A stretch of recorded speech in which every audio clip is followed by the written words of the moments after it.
может быть приятнее, чем новогодние праздники? Во Владикавказе состоялась благотворительная акция «Рождественский подарок ребенку». Фонд «Быть добру» поздравил детей-инвалидов с праздником. Хотим подарить им праздник новогодний. У нас будет Дед Мороз, Снегурочка, подарки, сладкие столы. Для нас эти дети, можно сказать, это наши дети. Мы, как им начали помогать, до сих пор с ними общаемся, связь не теряем. Некоторые из этих детей, они уже несколько лет подряд принимают участие в этой акции. Хочу напомнить, что эта акция уже 6-й раз проводится, 6-й год.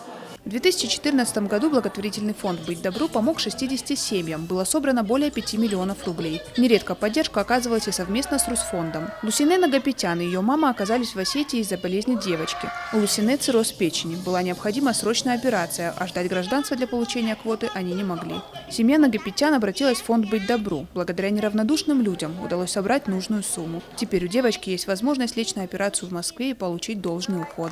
Люди очень тепло отозвались на нашу проблему, на нашу беду. И я, как не находясь у себя дома, находясь в чужой стране, мы нашли очень большое тепло. И не могу словами описать, какую помощь нам была оказана, чтобы мы смогли, возможно, везти девочку в Москву.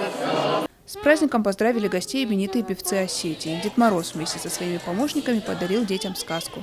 Фатима Макиева, Марина Аркаева, Евгений Маркин, Осетия ТВ.